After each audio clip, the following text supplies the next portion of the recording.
Kocha Fadlu Davids, raia wa Afrika Kusini ambaye hivi sasa anafundisha Raja Casablanca ya Morocco, alipoangalia timu za kundi D, timu ambazo ndani yake kuna mwajiri wake wa zamani Wekundu wa Msimbazi Simba, na kuona kwamba kuna Petro Atletico ya Angola, kuna Esperance de Tunis ya Tunisia, kuna Stade Malien ya Mali, moja kwa moja akasema kwamba Simba wanayo nafasi kubwa kufika mbali zaidi kwenye michuano ya CAF.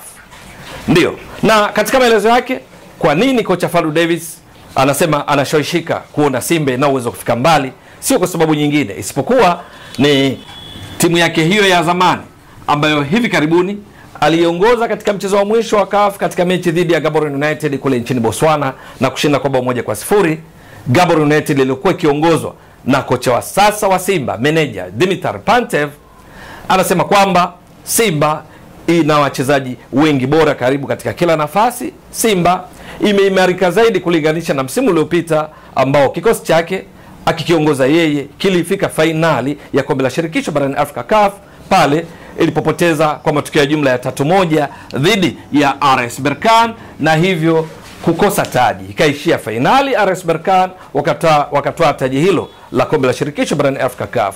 Ni baada ya kufungwa 2-0 kule nchini Morocco, lakini kwenye mechi ya nyumbani kwenye uwanja New Amani Complex visiwani Zanzibar, matokeo yalikuwa ni sare ya 1-1 na hivyo jumla ndipo RS Berkane wakatoa ubingwa huu. Inakumbuka vizuri katika msimu uliopita 2024-2025 Simba chini ya Fadlu Davids ilifanya mengi makubwa katika michuano ya CAF, michuano ya kombe la shirikisho barani Afrika. Ndio, ni kwa sababu hapo kabla wakati msimu ukianza Simba ilikuwa imefanya mabadiliko makubwa kwenye kikosi chake. Hakukuwa na aliyekuwa akitumai kwamba itakwenda mbali mpaka kufika fainali ya michuano ya CAF, kwa sababu kabla ya hapo Simba kwenye michuano ya CAF, iwe ligi ya mabingwa, iwe kombe la shirikisho, kuanzia msimu wa 2018 2019 wakati rais wa heshima Mo Dewji na wadau wao mbalimbali walipowekeza zaidi na kuifanya Simba iwe na ushindani zaidi kwenye michuano ya CAF, mara zote ilikuwa ikiishia hatua ya robo fainali. Ndio, kwa maana kwenye michuano ya CAF Confederations Cup, lakini pia kwenye michuano ya CAF Champions League, mara zote Simba ilikuwa ikiishia robo fainali. 2018-19 Simba walishia robo fainali ligi ya mabingwa barani Afrika pale walipokutana na TP Mazembe Jamhuri ya Kidemokrasia ya Kongo jijini Dar es Salaam, ilikuwa bila. Walipokwenda kule Lubumbashi Kongo, Simba wakafungwa 4-1 na wenyeji TP Mazembe na hivyo kuishia robo fainali. Msimu wa 2019-2020 ndio msimu pekee ambao Simba wakufika robo fainali michuano ya CAF, maana walitolewa mapema na UD Songo ya Msumbiji akina Jose Louis Mixon, tunakumbuka vizuri. 2020-2021 Simba waliishia hatua ya robo fainali ligi ya mabingwa barani Afrika kwa kutolewa na Kaizer Chiefs kwa jumla mabao 4-3 baada ya kufungwa 4-0 kule Afrika Kusini, nyumbani wakashinda 3-0. Msimu wa 2021-2022 Simba wakaishia tena robo fainali, safari hii ikiwa kombe la shirikisho barani Afrika CAF dhidi ya Orlando Pirates ya Afrika Kusini baada ya kushinda 1-0 jijini Dar es Salaam. Kule Afrika Kusini wakafungwa 1-0, matokeo ya jumla kama 1-1, mikwaju ya penalti kaondoa Simba. 2022-2023 Simba wakafika katika hatua ya robo fainali ya ligi ya mabingwa barani Afrika, wakatolewa na Wydad Casablanca ya Morocco baada ya kushinda bao 1-0 kwa Mkapa jijini Dar es Salaam. Walipoenda kule Morocco kwenye uwanja Mohamed wa 5 nao wakafungwa 1-0, matokeo ya jumla 1-1, mikwaju ya penalti ikawaondoa. 2023-2024 Simba wakaishia robo fainali tena ligi ya mabingwa barani Afrika, safari hii wakikutana na Al Ahli ya Misri iliyokuja kuwa mabingwa. Kwa Mkapa jijini Dar es Salaam Simba walifungwa 1-0. Kule nchini Misri wakafungwa 2-0, wakatolewa 3-0 robo fainali. Msimu uliopita 2024-2025 ndipo Simba chini ya Fadlu Davids wakafika fainali, ikiwa sasa wamevuka kile kigingi cha robo fainali kwenda nusu mpaka fainali, na hivyo kuweka rekodi ya aina yake kuanzia 2018-19 na sasa wako kwenye ligi ya mabingwa ambapo lengo ni kwamba walau wafike nusu fainali na kwenda mbele zaidi, kwa sababu katika michuano ya ligi ya mabingwa Simba hajawahi kuvuka hatua ya robo fainali tangu msimu na uelezea 2018-2019.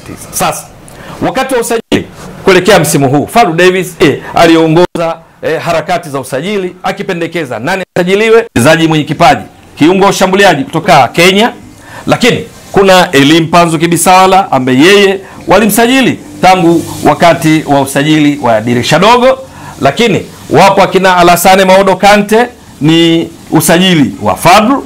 Yupo kijana Anthony Mligo, beki wa kushoto ambaye Fadlu alimpigania haswa mpaka akatua Simba. Yupo yeye Mligo, lakini katika wale usajiliwa wapo akina Neo Maema, mchezaji kutoka Mamelodi Sundowns Afrika Kusini. Yupo Rushaine De Reuck, mchezaji wa kimataifa pia Afrika Kusini, ametoka Mamelodi, alikokuwa akicheza kwa mkopo nchini Israel kabla ya kuenda kwa mwajiri wake Mamelodi, na sasa yupo Simba. Yupo Yakub Suleiman, golikipa kutoka JKT Tanzania. Yupo Wilson Dangu, ambao hao wametua pia kwa Wekundu wa Msimbazi Simba. Lakini ndani ya Simba wachezaji wengine wapya wapo akina Semfuko aliyetoka Coastal Union, wapo striker Jonathan Soa kutoka Singida Black Stars, ni miongoni mwa wachezaji wapya ndani ya Simba, wakiwemo pia akina Nabi Kamara, kiungo anayeweza kucheza pia kama beki wa kushoto na kadhalika. Lakini kwa ujumla wake tu Simba, kwa maelezo ya Fadlu Davis, imeimarisha zaidi kikosi chake kulinganisha na msimu uliopita ambao walishia fainali ya kombe la shirikisho. Kwa sababu hiyo, hicho ndicho ambacho anajipa matumaini kwamba Simba hii anayojua yeye, ikiwa na wachezaji walioimarika zaidi kwenye vikosi, kwa maana kuongezewa wachezaji wenye sifa ambayo yeye pia alishiriki katika usajili, ni matumaini yake kwamba itafika mbali zaidi. Na kwa sababu Simba iko kwenye hatua ya makundi, ndio iliyoingia kama kwenye pot 2, kwa maana kwamba kwenye viwango vya ubora juu pale wapo Esperance de Tunis waliotoka poti 1, Simba wakiwa poti 2. Wengine ni Petro Atletico poti 3, timu kutoka kule nchini Angola, na Stade Malien kutoka Mali iliyoingia ikiwa katika poti 4. Hawa Stade Malien kwa miaka hivi karibuni hawakuwa wakishiriki ligi ya mabingwa barani Afrika.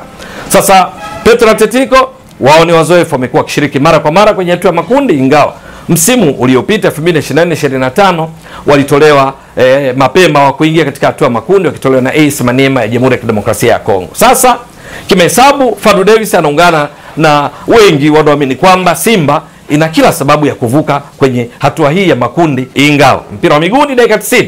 Lakini kwa jicho la Fadlu Davis anaona kana kwamba akina Bajaber, akina Kibu Dennis Prosper, akina Jonathan Soa, Morris Abraham ambaye naye ni matokeo ya usajili utokanao na Simba chini ya kocha Fadlu Davis, ni dhahiri kwamba wanaweza kufika mbali zaidi. Lakini chachandu zaidi ni kwamba ujio wa Dimitar Pantev umeshaonyesha kwamba anao uwezo wa kutumia vipaji na rasilimali watu waliopo ndani ya kikosi kuhakikisha Simba inafanya vizuri. Mfumo wake mara nyingi wa kucheza ukiwa ni baada ya golikipa ni 4-3-3, akitofautiana kidogo na Fadlu Davis ambaye yeye mfumo mama ulikuwa baada ya golikipa ni 4-2-3-1, lakini mifumo yote ikinyumbulika na kuwa Simba inacheza kulingana na mpinzani anavyokuja. Simba imewatoa Nsingizini Hotspur kwa kuwafunga kwao kule Eswatini 3-0, kwa Mkapa bila ikicheza kibingwa.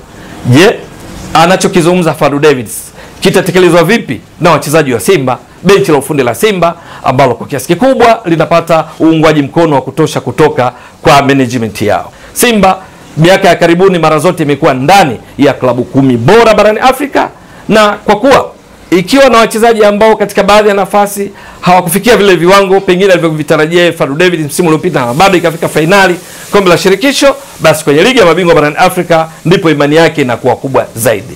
Je, nini kitakachotokea? Wekundu wa Msimbazi Simba watatimiza lengo lao walau kufika nusu fainali na kuendelea? Simba wako kundi D. Je, watafanikiwa vipi kutimiza mpango wao?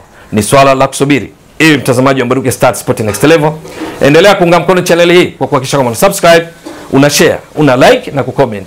Mwasilishaji wako ni mimi Ramadhani Mbwaduke almaarufu kama Mzee wa Data. Shukran jazilan. Bye bye.